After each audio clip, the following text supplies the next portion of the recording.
இச்செய்தியை வழங்குபவர் Aalayam associates private limited property developers.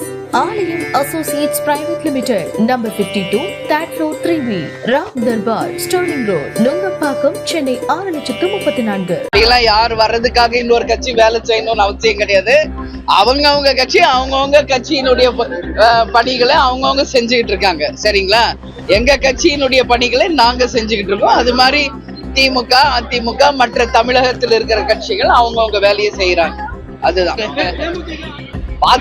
பார்த்து படிக்கிறதுலே 1000 குளறுபடி நடக்குதுங்க. யாரோ எழுதி கொடுக்கறத பார்த்து படிக்கிறதுலே தடுமாற்றம் இருக்குங்க.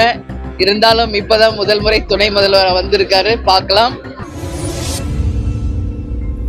எங்களுடைய மாவட்ட கழக செயலாளர் டில்லி அவர்களுடைய மகளுடைய திருமண விழாவிலே பங்கேற்றுக் கொள்வதற்காக இன்னைக்கு இங்க வந்திருக்கிறோம்.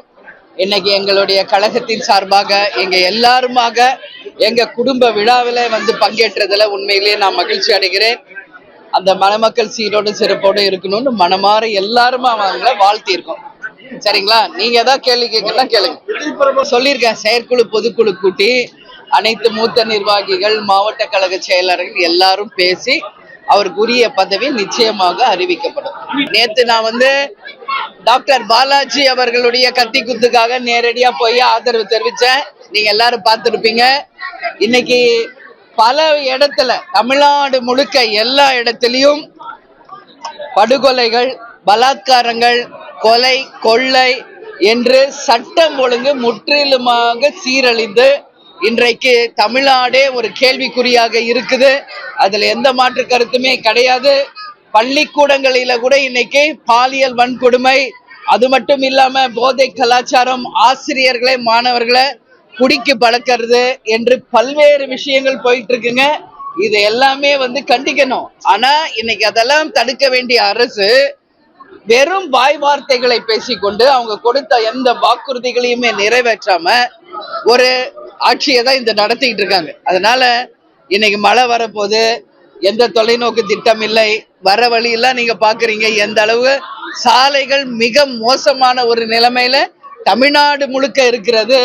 வரப்போகின்ற மாபெரும் வெள்ளத்திற்கு, மழைக்கு எந்த முன்னேற்பாடும் இல்லை, வேலை வாய்ப்பு இல்லை, போதை கலாச்சாரம் அதிகமாயிருச்சு, சட்டம் ஒழுங்கு மிகப்பெரிய ஒரு கேள்விக்குறியா போயிட்டு இருக்குங்க. இது எல்லாமே வந்து கண்டிக்கக்கூடிய விஷயம்.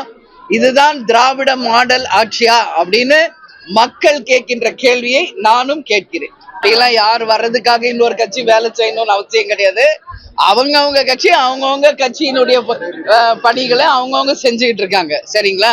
எங்க கட்சியினுடைய பணிகளை நாங்க செஞ்சுக்கிட்டு இருக்கோம். அது மாதிரி திமுக, அதிமுக, மற்ற தமிழகத்தில் இருக்கிற கட்சிகள் அவங்கவுங்க வேலையை செய்யறாங்க. அதுதான். ஏற்கனவே சொன்னதே தான் கேக்குறீங்க. ஆல்ரெடி நாங்க வந்து பல முறை உங்களுக்கு சொல்லியாச்சு கூட்டணியில இருக்கோன்றது. அது தொடர்ந்து கொண்டிருக்கிறது.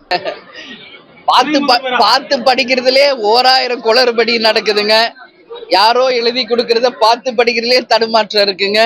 இருந்தாலும் இப்பதான் முதல் முறை துணை முதல்வர் வந்திருக்காரு, பார்க்கலாம். ஏன்னா வெறுமனே வந்து தேர்தல் வாக்குறுதிகளை கொடுத்துட்டுங்க, ஆட்சிக்கு வந்த பிறகு எந்த வாக்குறுதியுமே நிறைவேற்றலை என்று மக்கள் கிட்ட மிகப்பெரிய ஒரு அதிருப்தி இருக்கு. இதுதான் உண்மை. எங்கேயுமே வந்து ஒரு வறுமை கோட்டிற்கு கீழ் மக்கள் இன்னைக்கு அப்படியே தான் கஷ்டப்படுறவங்க கஷ்டப்பட்டுக்கிட்டு இருக்காங்க. ரேஷன்ல எந்த பொருளும் இல்லை, வேலை இல்லை, எல்லா பிரச்சனையும் இருக்குங்க.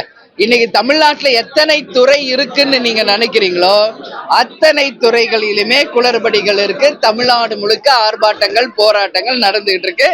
இது வந்து கண்டிக்கக்கூடிய ஒரு விஷயம்.